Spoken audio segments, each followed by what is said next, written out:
Hello, how are you doing this evening?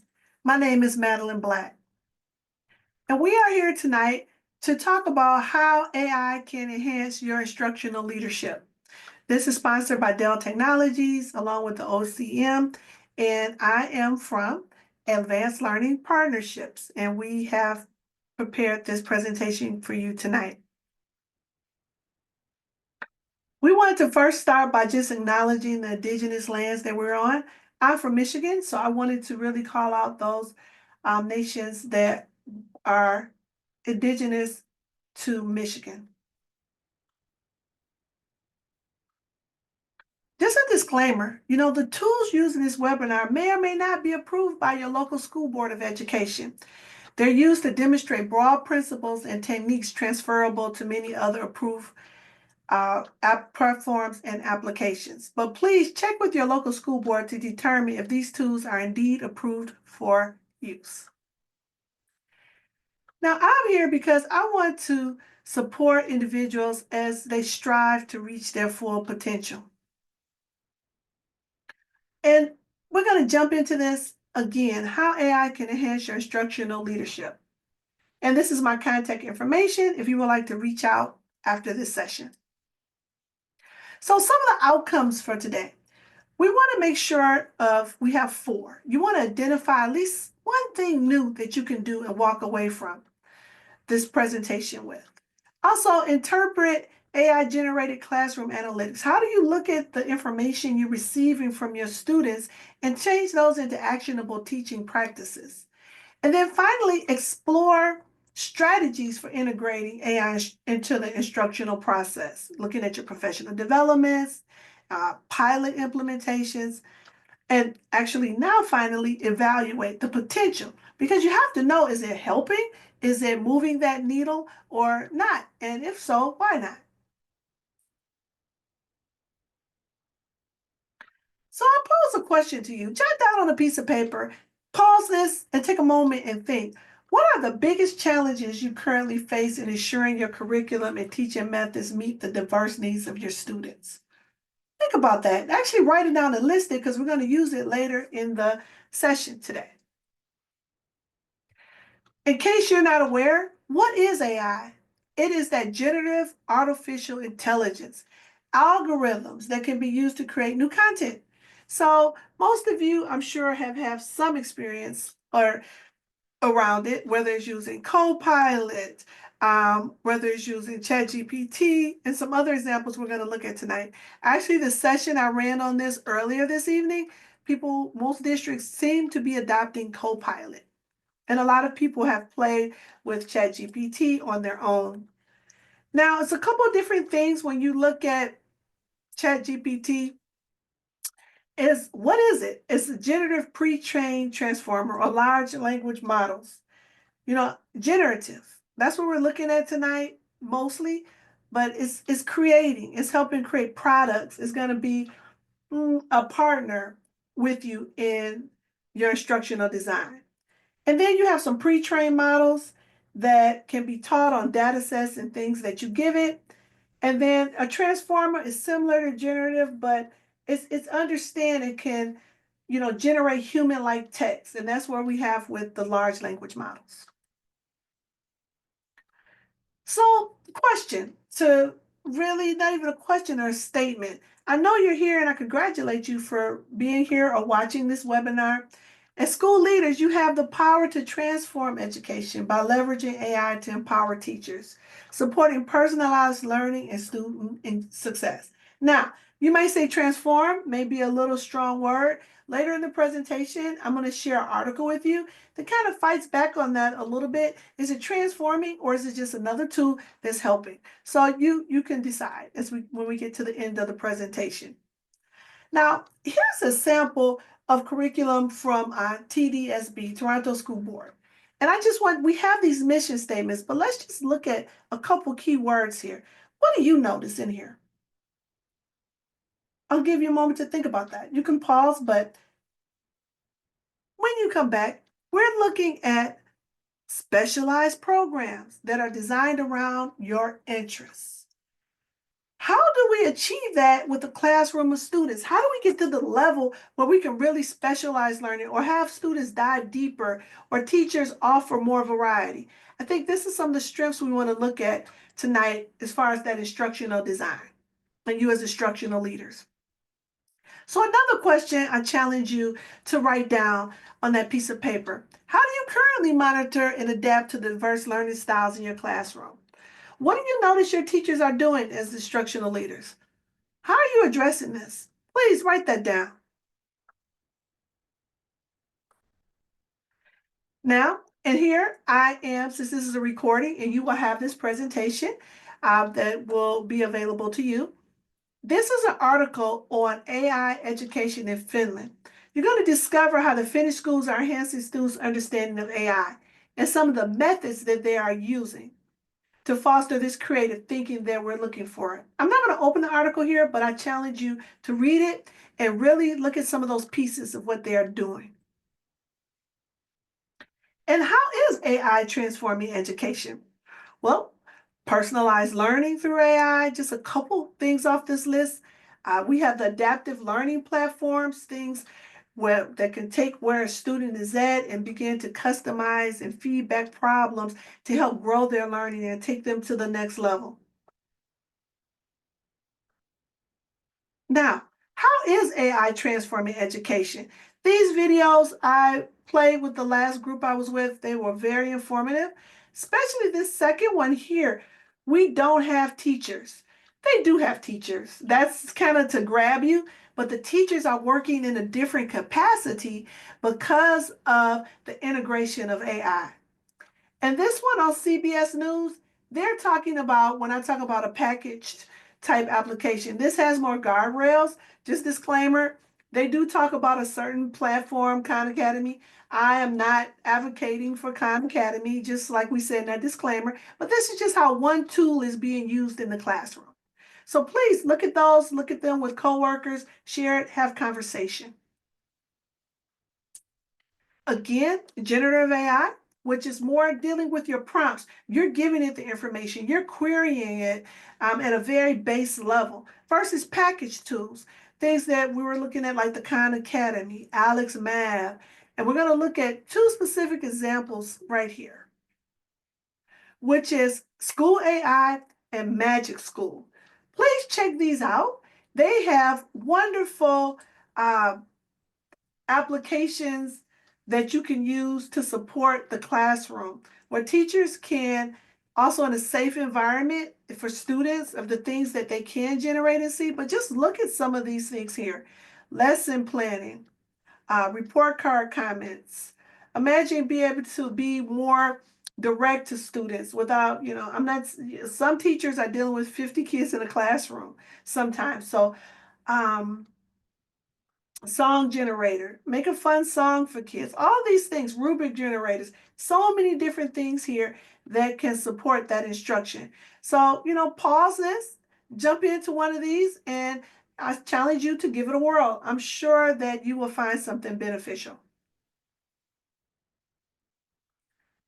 And next, we want to talk about what can AI empower teachers to do to elevate learning. We want to take a focus at our teachers because, these are the people who are actually going to be in the classroom doing this work with the students. So I'm going to challenge you to pause and make sure you have a ChatGPT account. And you can go to the OpenAI website, type in ChatGPT, and you'll get the free version first. And you can go in and use it, but it is not the paid version. The paid version has some more features where it's a little easier to upload files, but to get a taste of how this is, you can use the free version. So these are some practice prompts that you can use as you begin to explore ChatGPT. And please modify these for yourself. We're going to look at some examples and then there'll be some actual time for practice. But these are some that you can use. Create a story based on reading comprehension passages for seventh graders, followed by 5 questions, right? That test critical thinking skills. And then with this prompt, you can get even more into it and say, create 5 questions for a student at this reading level, who maybe struggles in these areas. Have some questions, maybe using certain words and vocabulary. You can really massage these prompts to fit specific student needs. Another use, provide feedback and assessment insights. Here's a prompt. Summarize key strengths and areas for improvement in this paragraph. Actually put the student text in there and get some feedback. Now, this is not to negate teacher input or teacher connection to that student work. It's samples. You can even say, hey, this is what I would say about this writing passage. What do you think? Is this in line? Would you say anything different to enhance it? It's one way you can use this. Plan and enhance lessons. Take an old lesson plan or one that you might need to polish up or one that just didn't quite hit the mark and begin to think about how you can enhance it. Upload a pre-existing, get a new shelf or a new one, and again, you can modify those pieces as you go through. Now, none of this that we've done so far, you hear me going back to teacher. The teacher has input with it. This does not operate without the teacher. Discussions and critical thinking, generate a Socratic seminar questions. The point is to get to the Socratic seminar, really hit on those points as the teacher. And, I'll go back to this one even. If you teach the kids how to do Socratic seminars and things of this nature, they can use some of these tools to generate those deeper group dynamics when they work together. Supporting new instructional strategies. I worked with a group of principals recently who were able to use ChatGPT to actually, they use ChatGPT, yes, I'm pretty sure that's the tool they use, to actually develop a professional learning around some new learning strategies that were given to the district. And they were able to save some time and then to take those pieces and really refine them so they could spend time with their teachers, making sure that all the understanding was there. Now, as someone said in my webinar tonight, there's challenges, things we need to look for, what to watch for. Here's some caution with this. Bias and algorithm. These are things you're going to hear more and more again. Maintain data privacy. You cannot put student identifying information out there. Just that's been there for years, even without AI.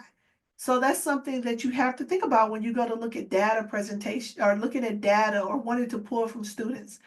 You don't want that personal identifying information. Transparency is huge. People should know you're using it and how you're using it. There's going to have to be conversation with parents. They may have we don't know their comfort level with it. Some other ones, ethical use of the data. What is it going to be used for? Age appropriate is huge. Some of these things have an age restriction on how you use it. That's why things like Magic School or other tools like that are really set to an age range where it could kind of control those prompts and not wide open so much as ChatGPT, especially when it comes to students. And we looked at some of the things about evaluation and feedback. Is it working? Make sure you understand how it's being implemented. And of course, your regulatory compliance and requirements. So with all that caution set up, I'm going to have you log in to that ChatGPT or Copilot, whatever you choose to use, a large language model of your choice. And you're going to take this prompt and say, here's a transcript of my teaching session. How can you evaluate the following aspects? I challenge you to take this prompt, put it in, and also paste the information from the sample transcript and see what feedback you get. Tonight, when we did this, an interesting comment came out. One of the participants said, I would love to sit down or actually see if we all use this sample transcript together and compare the feedback that we got. I think that's very interesting. When you begin to workshop this, pull teachers into professional developments, these are some of the things you can do to kind of assess where this is leading you to, how useful is it, what are some of the drawbacks potentially. Next one, translation. You can do a lot, of course. You have other tools where you can just like Google Translate, you can paste in something and turn it into another language. How can we use these generative AI tools to kind of bump it up a level? So this one, you can actually think about uploading uh, a teacher evaluate if you're working on the language, you can have AI listen to that, voice or pronunciation and let them know, oh no, this is how you're doing. Or I'm going to speak a sentence. Let's evaluate it. Do you understand what I'm saying in Spanish? So, you could be creative with how you use the translation outside of just straight translation. And of course, in the beginning, I asked you to write down on the paper to create a prompt based on your identified challenges shared at the beginning of this webinar. Take those now and put them into ChatGPT and go ahead or the large language model of your choice and massage those prompts. If you have trouble with maybe some differentiation in your school, you're struggling with student with disabilities, what is your particular struggle? And play around with some prompts and see how it could be addressed here. Use it as a thought partner. And then again, hit right at differentiation. Produce a set of questions for whatever you like based on Bloom's taxonomy for students, or something else of your use who read at a Lexile level of this. As a matter of fact, you can put a couple ranges on there and take that same text and maybe even change it to be at a different reading level. So let's think about differentiation here. Now, once you're done with all those, you've done those activities, reflect for a moment. What prompt did you use? And how would you rate what was produced? How could it support instructional leadership? Reflect on that as you get the feedback from those prompts. Now, we're going to go into next steps, implementing generative AI. So it's great. We share some things today. You're looking at your instructional leadership. You've seen some tools. Yes, the power is there. Yes, the capabilities there. We've looked at some articles with some cautions. We've seen how people are using it. So what do we do as leaders? So here are some implementation steps I recommend. Of course, this is no different than what you do with your other tools. So let's be, you know, we can use what we've always done. We want to assess the needs and the goals that we're trying to achieve.